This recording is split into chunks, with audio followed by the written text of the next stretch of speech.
নূহ আলাইহিস সালামের যুগের মানুষ সর্বপ্রথম এই মূর্তি পূজা শিরক করেছে। এর আগে মূর্তি পূজা ওয়ার্ল্ডে ছিল না, নূহ আলাইহিস সালামের যুগ থেকে শুরু হয়েছে। তাহলে এটাকে আমরা সর্বোচ্চ পর্যায়ে সনাতন বলতে পারি না। তারও আগে যে সময় চলে গেছে, ওই সময় মানুষ তাওহীদপন্থী ছিল। আদম আলাইহিস সালামের যুগে তখন মানুষ এই কাজ করতো না। শুরুটা কেমন করে হলো? ভালো উদ্দেশ্যেই শুরু হয়েছিল, ভালো মনে করে। কেমন? যে মানুষ এরকম চিন্তা করে নিয়েছিল যে এই মানুষগুলো ইয়াগুস ইয়াউক নাসর, ইয়াগুস ইয়াউক নাসর, এই ভালো মানুষগুলো আল্লাহর খুব নেককার বান্দা ছিলেন। তাদের স্ট্যাচু তৈরি করা যায়, তৈরি করলে কি হবে? এগুলোকে দেখলে আমাদের আগ্রহ জন্মাবে ইবাদত করার ব্যাপারে। এটা ছিল ওদের থটস। শয়তান এভাবেই তাদেরকে ইনফ্লুয়েন্স করেছিল আর তারা তাই করলো। এই জেনারেশনটা যখন মারা গেল, পরের জেনারেশন যখন আসলো, তখন শয়তান ওদেরকে বুঝালো, ধরেন 100-200 বছর পরে বুঝালো যে ওরা খুব ভালো মানুষ ছিল, ওদের মূর্তিকে মসজিদের বাইরে না রেখে ভিতরে ঢুকিয়ে ফেলো, তাদেরকে সিজদা করতে হবে না, ভিতরে ঢুকিয়ে ফেলো, ইবাদতে মনোযোগ আসবে। পরের জেনারেশন এই কাজটাই করলো।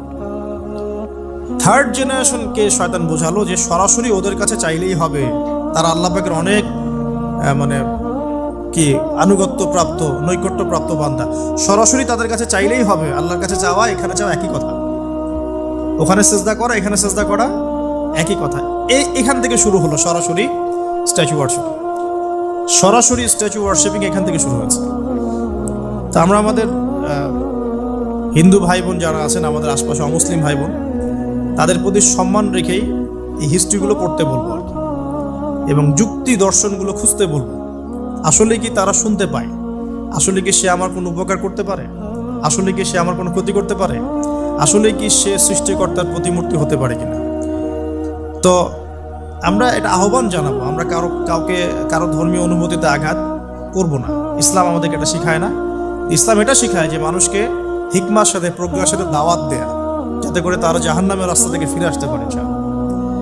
এখন আসুন, আরো একটা দাওয়াত ইব্রাহিম আলাইহিস সালাম তার কওমকে দিলেন। সেটা কি? এবার এখানে সমাজের মানুষের সাথে ওই সমাজের ধর্ম নেতারাও ছিল। সমাজে কিন্তু কয়েক শ্রেণী মানুষ থাকে, মানে সামাজিক নেতা, ধর্মনেতা, রাষ্ট্রনেতা।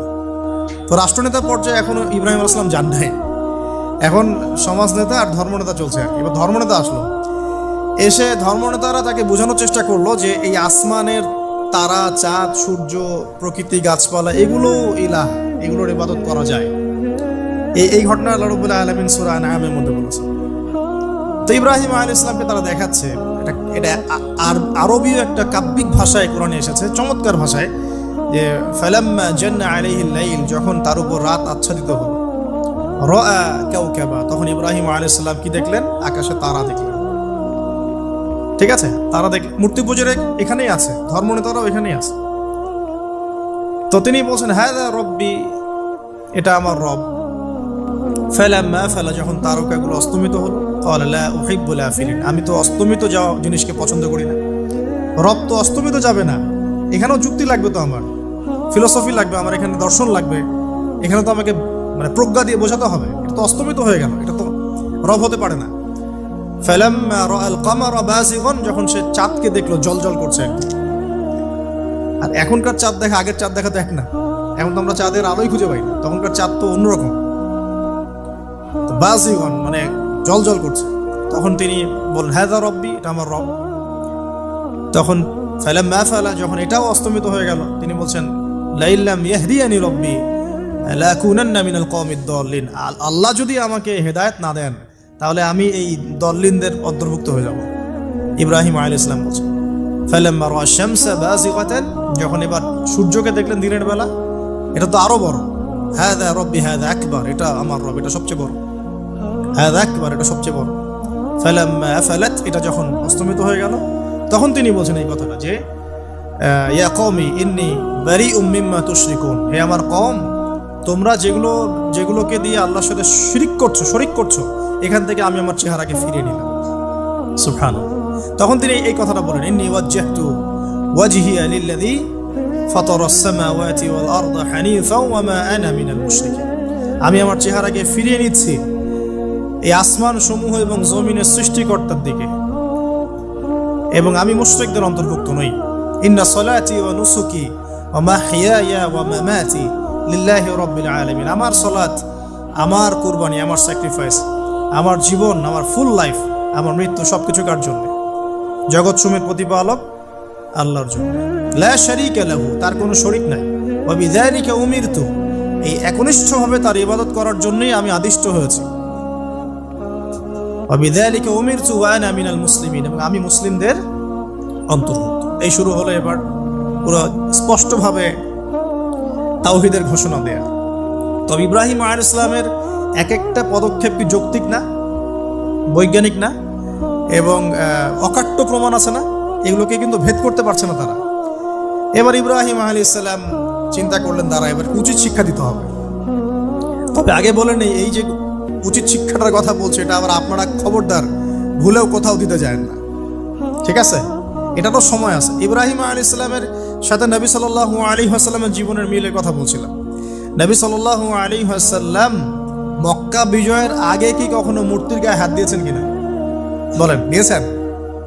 যখন মক্কা বিজয় হয়ে গেছে, পুরো স্টেটই আপনার, অথরিটি আপনার, তখন আপনি আপনার অ্যাকশন নিতেই পারেন, সেটা আপনার ব্যাপার। তখন আপনি কি করবেন?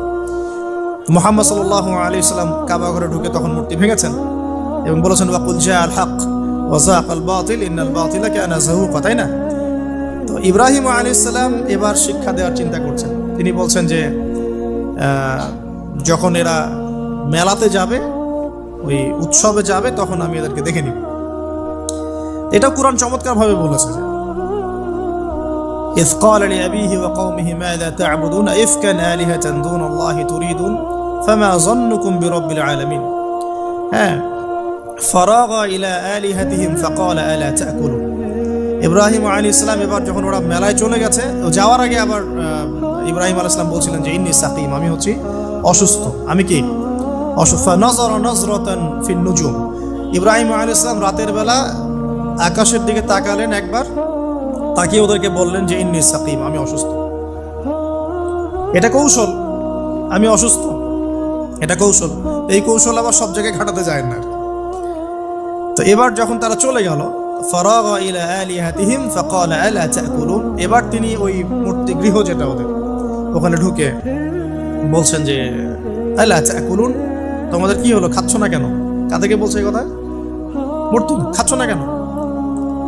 আলা তাকুলুন ফারাগা ইলা আলিহাতিহিম ফাকালা আলা তাকুলুন মা লাকুম লা তানতিকুন, কি হলো, কথা বলছো না কেন? মা লাকুম লা তানতিকুন, কি হলো, কথা বলছো না কেন? এবার ফারাগ আলাইহিম দরবাম বিল ইয়ামিন, এবার ইয়ামিন মানে ডান হাত, ডানাতে যা পেয়েছিলেন আর কি, তা দিয়ে সবগুলোকে ভেঙে চুরমার করে দিয়েছে। ব্যাস, এবার ওরা যখন আসলো এসে বলছে যে আনতা ফাআলতা হাযা বিআলিহাতিনা ইয়া ইব্রাহিম, হে ইব্রাহিম তুমি কি আমাদের উপাস্যদের সাথে এই কাজ করেছো? ইব্রাহিম বলছেন লা, না, বাল লা আসলে কোরআনে নাই, আমি নিজের মতো করে বললাম আরবি বলতে বলতে। বাল ফাআলাহু কাবীরুহুম হাযা, বরং এই বড়টা এই কাজ করছে, এর মধ্যে সবচেয়ে বড় যেটা আছে এই বেটার কাজ, আমি করি নাই, আমি তো করি নাই। তখন ওরা তো এটা তো হতভম্ব হয়ে গেল, যে সে বলছে যে তুমি তো জানো, তুমি তো খুব ভালো করেই জানো যে তারা কথা বলতে পারে না, নড়াচড়া করতে পারে না, কিছুই করতে পারে না। তখন তিনি বললেন তাহলে তোমরা কেন এমন ইলাহের উপাসনা করো যে কথাও বলতে পারে না, শুনতেও পারে না, দেখতেও পারে না, তোমার উপকারও করতে পারে না, ক্ষতিও করতে পারে না। কিন্তু এবারও কিন্তু যুক্তি নাই, কোনো তাদের কাছে কোনো দলিল নাই, কোনো প্রমাণ নাই, কোনো যুক্তি দর্শন কিচ্ছু নাই। এবার শুরু হলো জুলুম। জালেমের কাজ কি? যুক্তি, জ্ঞান, দর্শন, বিজ্ঞান এগুলো দিয়ে যখন পরাস্ত, এগুলো দিয়ে পারছি না, এবার পেশি শক্তি। এবার কি? পেশি শক্তি। ব্যাস, এবার পেশি শক্তি। ইব্রাহিম আলাইহিস সালামকে নিয়ে যাওয়া হচ্ছে নমরুদের দরবারে। এবার চলো, এবার তোমার আজকে খবর আছে। এবার পুরো রিমান্ড হবে 7 দিনে। একদিন রিমান্ড হলেই অবস্থা খারাপ হয়ে যাওয়ার কথা। ইব্রাহিম আলাইহিস সালামকে এবার নিয়ে যাচ্ছে ধরেন নমরুদের কাছে, কি যে হবে আল্লাহ ভালো জানেন। ইব্রাহিম আলাইহিস সালাম যখন যাচ্ছেন তখন কি তিনি জানতেন যে আল্লাহ পাক তাকে আগুন থেকে বাঁচাবেন? এই ঘটনা যে ঘটবে তিনি কি জানতেন? আচ্ছা, আমরা না হয় জানি যে এমনটা হয়েছিল, ইব্রাহিম আলাইহিস সালাম ওই সময় তো আর জানতেন না যে কি হতে যাচ্ছে। তার মানে তার ওই সময় তার ইমানের তেজ, তার স্থিরতা, ইস্তেকামা এবং তাওয়াক্কুল কত বেশি ছিল। তাকে নিয়ে যাওয়া হচ্ছে। এবারে নমরুদের সামনে দাঁড় করিয়ে নমরুদ এবার একটু মজা নিয়ে জিজ্ঞাসা করলো যে কে তোমার রব? ওই কবরের প্রশ্ন করার মতো, মান রব্বুক, তোমার রব কে? তো ইব্রাহিম আলাইহিস সালাম বলছে রব্বি আল্লাযী ইউহয়ী ওয়া ইউমীত, আমার রব তিনি যিনি জীবন দেন মৃত্যুও দেন। এবার নমরুদ বলছে ক্বালা আনা উহয়ী ওয়া উমীত, আমি তো জীবন দিই আর মৃত্যু দেই। কিভাবে? একজন এই যাবজ্জীবন প্রাপ্ত আসামিকে ডেকে নিয়ে ছেড়ে দিল, দিয়ে বললো যে জীবন দিলাম, আর একজন আসামিকে ডেকে তৎক্ষণাৎ মৃত্যুদণ্ড দিয়ে মৃত্যু দিলাম। তো ইব্রাহিম দেখলেন আলাইহিস সালাম এ তো মোটা বুদ্ধির মানুষ, কারণ যে যত বড় জালেম হয় তার বুদ্ধি তত মোটা হয়, কিন্তু এটা মাথা রাখবে। ফেরাউনের মতো জুলুম মানুষের বুদ্ধি লোপ করে দেয়, আর শিরক মানুষের মধ্যে ভয় সঞ্চার করে। যখন আপনি শিরক করতে থাকবেন মনে খুব ভয় কাজ করবে। এবং মুশরিক বাহিনী কখনো ইসলামের বিজয় লাভ করতে পারে নাই। যে মুসলিম সেনাবাহিনীর মধ্যেও শিরক ছিল না, ওরা যুদ্ধের মাঠে পরাজিত হয়ে গেছে। ইতিহাস ঘাটবেন, মুসলিম যে সেনাবাহিনীর মধ্যে শিরক ছিল ওই সেনাবাহিনী পরাজিত হয়ে গেছে। আবার অল্প গুটি কয়েক সেনাবাহিনী তারা তাওহীদপন্থী ছিল, তারা জয়লাভ করেছে। ইতিহাস ঘেটে দেখবেন। তো জুলুম কি করে? বুদ্ধি লোপ পায়। নমরুদের বুদ্ধি লোপ পেয়ে গেল। ইব্রাহিম আলাইহিস সালাম বলছেন রব্বি আল্লাযী ইউহয়ী ওয়া ইউমীত, এ তো এটা বুঝলো না। তাহলে ইন্নাল্লাহ তাআলা ইন্নাল্লাহ ইয়াতি বিশ-শামসি মিনাল মাশরিক ফাতি বিহা মিনাল মাগরিব। ইব্রাহিম আলাইহিস সালাম বলছেন যে আল্লাহ রাব্বুল আলামিন, আমার আল্লাহ, তিনি পূর্ব দিক থেকে সূর্য ওঠান। তো তুমি যদি ইলাহ হয়ে থাকো তাহলে পশ্চিম দিক থেকে উঠাও। এটা আরো বড় অকাট্য দলিল হলো। তার অবস্থাটা আল্লাহ ব্যাখ্যা করছেন এভাবে, আল্লাহ বলছেন ফাবুহিতাল্লাযী কাফার, কাফের একদম হতভম্ব হয়ে গেলেন। হতভম্ব হয়ে তো লাভ নাই, বেশি শক্তি আছে আমার। তোমার যুক্তি বিজ্ঞান দর্শন থিওরি তো আমার দরকার নাই, তোমার দিনের জ্ঞানের এলিমেন্ট তোমার দরকার নাই, তোমার ওয়াজ নসিহতের আমার দরকার নাই। আমার কাছে কি আছে? বেশি শক্তি আছে, পিঠায় সব সিধা করে ফেলা হয়।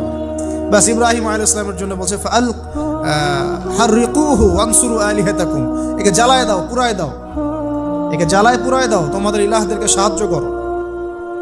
আল্লাহ পাক অন্য জায়গায় বলছেন যে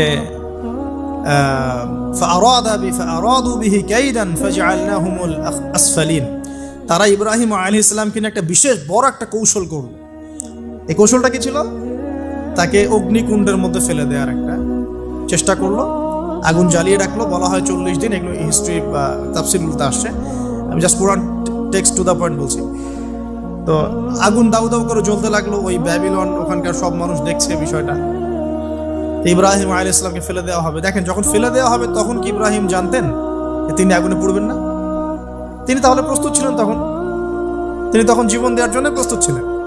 ঠিক আছে, এখন তাকে ফেলে দেওয়া হচ্ছে, ঠিক ওই সময়ে জিবরাইল আলাইহিস সালামের আগমন। তিনি এসে বলছিলেন যে আমার কাছে কোনো হাজত আছে নাকি আপনার? তখনও ইব্রাহিম আলাইহিস সালাম বলেছেন আপনার কাছে আমার কোনো হাজত নাই। হাসবি আল্লাহ ওয়া নি'মাল ওয়াকিল, এই যে কথাটা আমরা বলি হাসবুনাল্লাহ ওয়া নি'মাল ওয়াকিল, হাসবি আল্লাহ ওয়া নি'মাল ওয়াকিল, ইব্রাহিম আলাইহিস সালাম বললেন আল্লাহই আমার জন্য যথেষ্ট এবং তিনিই আমার উত্তম কর্মবিধায়ক। এরকম মোমেন্টে বান্দা যখন আল্লাহকে এভাবে চাবে, আল্লাহ রাব্বুল আলামিন না এসে পারবেন? তখনই পারবেন ইনশাআল্লাহ। তখন আল্লাহ রাব্বুল আলামিনের আদেশ চলে আসলো, ইয়া নার, হে আগুন, কুনি বারদান ওয়া সালামান আলা ইব্রাহিম, ইব্রাহিমের জন্য ঠান্ডা হয়ে যাও, শীতল ঠান্ডা হয়, মানে খুব শীতল না, আরামদায়ক শীতল ঠান্ডা হয়ে যাও। সুবহানাল্লাহ। এভাবে আল্লাহ রাব্বুল আলামিন ইব্রাহিম আলাইহিস সালামকে অগ্নি পরীক্ষা থেকে বাঁচালেন। ওখানে ইব্রাহিম আলাইহিস সালাম থাকলেন, কোনো ক্ষতি হলো না। তিনি পরবর্তী সময় বলেছিলেন ওই সময়টুকুর মধ্যেই তিনি শান্তিতে ছিলেন।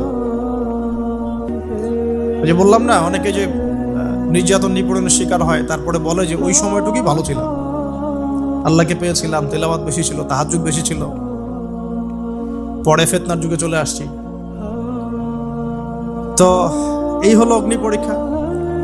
এরপরে কমকে দাওয়াত দেওয়ার হলো না, সেখান থেকে চলে যেতে হলো। ওই যে অগ্নি পরীক্ষা ইব্রাহিম আলাইহিস সালামকে এখানে দিতে হয়েছে, ওইরকম পরীক্ষা আমাদের নবী সাল্লাল্লাহু আলাইহি ওয়াসাল্লামকে দিতে হয়েছে তায়েফের মাঠে, দিতে হয়েছে বদরের মাঠে, উহুদের মাঠে। এখানে আল্লাহ পাক ফেরেশতা নামিয়ে দিয়েছেন সাহায্যের জন্য, বদরের মাঠে দেখেন, উহুদের মাঠে আল্লাহ পাক ফেরেশতা নামিয়েছেন সাহায্যের জন্য। একদম হুবাহু মিল পাবেন আপনি জিনিসগুলো, খালি বাসিরা থাকলেই হবে, ধরতে পারলেই হবে জিনিসগুলো।